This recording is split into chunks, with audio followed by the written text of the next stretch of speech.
Bonjour, aujourd'hui votre question sur comment j'ai adopté Pomodoro et pourquoi. La première question c'est Pomodoro semble être une bonne méthode, mais mon souci c'est que je me laisse facilement distraire par n'importe quelle autre chose. Comment ne pas avoir l'esprit ailleurs? Alors effectivement c'est toute la difficulté de la méthode Pomodoro, c'est qu'effectivement il faut s'autodiscipliner au départ. Donc, il faut vraiment se forcer, alors si on n'y arrive pas pendant 25 minutes, peut-être essayer pendant 10, se forcer à ne faire que ça pendant 10 ou 15 minutes, puis augmenter à 20, 25, ainsi de suite. C'est de l'autodiscipline, c'est voilà, je veux dire c'est comme pour le sport, comme pour plein de choses. À un moment donné, il n'y a pas le choix, il faut vraiment se forcer à faire quelque chose qui au départ est pas forcément naturel. Je pense que la première fois qu'on va courir, c'est pas forcément très naturel, ou la première fois qu'on monte sur un ring de boxe, prendre des claques, prendre des coups, c'est peut-être pas forcément très naturel non plus. Mais à un moment donné, effectivement, si c'est ce qu'on veut faire, si on veut obtenir un résultat, en tout cas pour une méthode Pomodoro, il faut passer par là, il faut s'autodiscipliner et rester concentré sur une seule tâche, peut-être 10, puis 15, puis 20 minutes, puis 25, et ainsi de suite. Si vraiment la tâche, on en a vraiment envie, et que vraiment on voit l'intérêt de la faire, a priori on n'a pas de difficulté pour rester focalisé, de garder son focus. Si on a des difficultés à rester sur son focus, c'est que souvent la tâche on voit pas l'intérêt ou qu'on a l'impression qu'une autre tâche serait plus intéressante. Donc là il y a peut-être d'autres questions à se poser par rapport à ça. Question suivante sur Pomodoro toujours, puis-je savoir comment ne plus avoir l'impression de ne pas avoir assez de temps? J'avoue que c'est paniquant. Souvent ça c'est parce qu'en fait on a voulu se mettre trop de choses. Donc bien faire attention dans les choses qu'on s'est mis, est-ce qu'elles sont vraiment toutes vraiment utiles? Est-ce que c'est important? Est-ce que c'est urgent? Est-ce que c'est important et urgent? Est-ce que c'est pas très urgent? Est-ce que c'est pas très important? Le problème vient souvent de là, en fait, les gens ils veulent faire plein de choses et pas mal de gens ont réussi à prouver, en tout cas eux dans leur vie concrètement dans leur business, qu'en se focalisant rien que sur 3 tâches par jour, mais en les faisant effectivement et en les choisissant bien évidemment, et en les faisant effectivement tous les jours, qu'ils avançaient beaucoup plus vite dans leur business que quand ils avaient travaillé. Même pour certains, il y avait un exemple de quelqu'un qui avait réussi à travailler 15 jours par semaine et en se focalisant vraiment sur ces 3 tâches-là, et son business avait mieux marché. Bon, après, son équipe, elle, travaillait toute la semaine. Il n'était pas tout seul. Mais après, son business avait mieux marché qu'effectivement quand il s'était mis à travailler tout le temps et à répondre aux emails et ceci et cela et à être non focalisé sur des choses importantes. Donc, effectivement, le truc, c'est de vraiment bien choisir les tâches, un peu en méthode Pareto ou 20-80, voilà. C'est-à-dire, voilà, qu'est-ce qui est vraiment important dans mon business, et vraiment, c'est ça qu'il faut que je fasse, et il faut que je me focalise là-dessus absolument. C'est ça le plus important. Penser à suivre un bon plan est plus facile que de se mettre à l'action. Pour se faciliter la tâche, est-il important de tout d'abord avoir les idées bien claires pour ne pas s'éparpiller dans nos activités? Absolument, absolument, absolument. C'est pour ça que c'est important dans certaines méthodes, dans pas mal de méthodes même, d'avoir effectivement soit la veille, soit le matin, de définir les 3 tâches les plus importantes qu'on va faire, voire même dans certains cas, la tâche la plus importante qu'on va faire. Et effectivement, à partir du moment où ça c'est clair, qu'on a défini pourquoi vraiment ces 3 tâches sont importantes, dans quel ordre il faut mieux les faire et ainsi de suite, quel est l'intérêt, quelle est l'importance, est-ce que ça correspond à notre vision, à ce qu'on veut faire et ainsi de suite, c'est clair que ça va être beaucoup plus simple derrière et beaucoup plus facile de s'y mettre et de se focaliser sur la tâche et de la terminer à chaque fois que c'est possible. Comment se lancer dans l'entrepreneuriat? Dans le monde de l'entrepreneuriat, il faut se préparer à tout. Comment surpasser nos doutes et surtout comment avoir une forte capacité physique et morale. Ça se travaille sur le long terme. C'est-à-dire qu'au départ, effectivement, on va en avoir une, comme pour beaucoup de sports ou de choses comme ça. Au départ, ou même tout ce qui est artistique, voilà, tout ce qui est passion. Au départ, on n'est pas forcément super doué, et puis en fait, en pratiquant petit à petit, donc il faut faire un petit effort, puis un petit effort. Si tout de suite on essaye. Si je me mets à l'alpinisme et que tout de suite je me dis tiens je vais monter le Mont Blanc ou l'Everest, ça va être un peu compliqué quoi.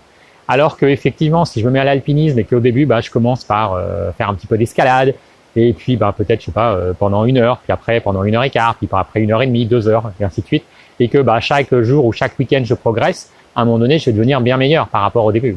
L'entrepreneuriat c'est pareil. Il faut savoir que par exemple les alpinistes, ça c'est quelque chose que j'ai appris. Ils regardent jamais en l'air, ils regardent jamais le sommet, parce qu'en fait, si tu es tout en bas et qu'il te reste encore 2000 mètres à faire, ton cerveau il te dit non mais là c'est mort, ça va jamais arriver. Donc en fait, l'alpiniste il regarde toujours que ses mains. Il regarde cette main-là, ok, je vais la mettre là. L'autre main, tac, je vais la mettre un peu plus haut.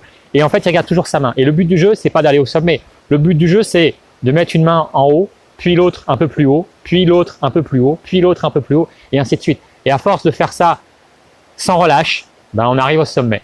Et c'est vraiment quelque chose apparemment d'important. De pas chercher à aller de viser le sommet tout de suite, mais vraiment étape par étape et ainsi de suite. Et ça aussi bien en alpinisme que dans beaucoup de domaines. Comment se lancer dans l'entrepreneuriat? Bonjour, pour devenir entrepreneur, il y a des efforts à fournir, beaucoup de difficultés à traverser, ce n'est pas facile. Quels sont les caractères qu'un bon entrepreneur doit avoir? Alors, la première chose, c'est la persévérance.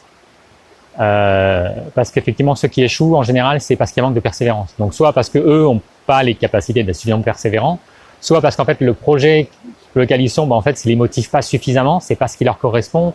Ils s'y sont intéressés comme ça pour faire un peu comme tout le monde, mais en fait, c'est pas ça qu'ils ont envie de faire. Et donc, effectivement, ils n'ont pas envie ils ont pas envie de s'investir suffisamment longtemps et avec suffisamment de persévérance, de focus dedans pour qu'effectivement réussir, se donner une chance de réussir jusqu'au bout, quoi. Comment organiser son bureau? En parlant de déco, y a-t-il des couleurs particulières qui nous aideront à toujours avoir un esprit éveillé tout au long de notre journée de travail? Alors, je me rappelle plus des couleurs. Je sais que le blanc, c'était pas la meilleure couleur. Personnellement, ça peut être aussi rester éveillé. Bon, ça peut être aussi faire des pauses. C'est super important. Il y a des moments, Pomodoro, c'est à base de pauses, mais donc ça peut être voilà, mais faire des vraies pauses de pas aller regarder YouTube ou pas regarder ses emails, mais faire une vraie pause avec quelque chose. L'idéal, moi, j'aime bien aller marcher dans le jardin parce que bon, j'ai un jardin, c'est déjà l'avantage. Mais c'est vrai qu'aller pieds nus dans le jardin, ça fait du bien. Ou voilà, faire une pause en allant peut-être mettre les jambes en l'air pour effectivement se détendre un petit peu les jambes, ou marcher, ou écouter une musique qu'on aime bien. Mais voilà, mais faire vraiment quelque chose. Et puis peut-être après qu'il y a aussi des musiques pour rester concentré. Il y a Focus at Will qui permet effectivement d'avoir des musiques.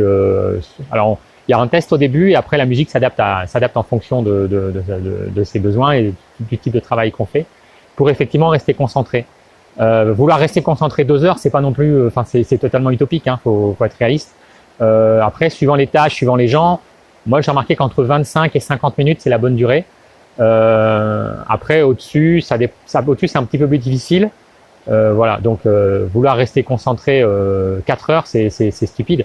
50 minutes, c'est bien. Voilà, il faut le faire un peu au feeling, quoi. Après, quitte à faire une pause de 10 minutes et revenir, mais vraiment faire la pause, faire une vraie pause. C'est ça qui est en fait le super important, quoi. Que me conseilles-tu pour que je me disperse pas car pendant les heures de travail, je suis souvent tenté de m'occuper des tâches ménagères. Alors là, c'est une question de priorité. Si pour toi les tâches ménagères ou d'autres tâches, peu importe, sont plus importantes que ton business, je suis pas sûr que ça fait pour l'entrepreneuriat, quoi. Je pense que là, remets-toi en question. Ça risque de pas le faire en fait. Lancer une affaire est une chose et mettre en marche son business en est une autre. Ma question est comment faire pour ne pas stagner. Se fixer des objectifs utiles, clairs, et puis effectivement s'astreindre à les suivre, quoi. Question sur la vidéo, comment travailler depuis chez soi?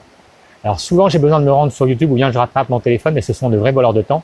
Qu'est-ce qui pourrait m'animer pour que mon atmosphère de travail ne soit pas déprimante? Effectivement à un moment donné, il faut savoir être capable de mettre son téléphone en mode avion. Ou éventuellement de l'éteindre carrément. Si on n'arrive pas à lutter contre ça, on retrouve un petit peu la question d'autodiscipline à un moment donné. Il faut effectivement trouver une méthode pour s'autodiscipliner. Donc, on sait que YouTube est un voleur de temps. On sait que Facebook, c'est aussi un voleur de temps. Donc, à un moment donné, il faut vraiment s'autodiscipliner et être capable de fermer le navigateur ou de fermer l'onglet ou de fermer le téléphone quand c'est nécessaire. Il n'y a pas d'autre solution à un moment donné que l'autodiscipline. C'est toujours pareil, si on a la vision à long terme en disant, moi, est-ce que là, je préfère perdre mon temps sur YouTube ou sur Facebook, ou est-ce que j'ai envie d'avancer sur mon business? À un moment donné, il faut se poser la question, qu'est-ce que j'ai envie de faire? Quelle est ma valeur? Quelle est ma vision? Qu'est-ce qui m'anime? Est-ce que ce soir, je serais fier de moi si j'ai passé 3 heures sur YouTube et 2 heures sur Facebook? Ou est-ce que je serais plus fier de moi si j'ai passé 2 heures à bosser vraiment focus et après être allé me balader 1 heure? Voilà, à choisir. C'est un exemple.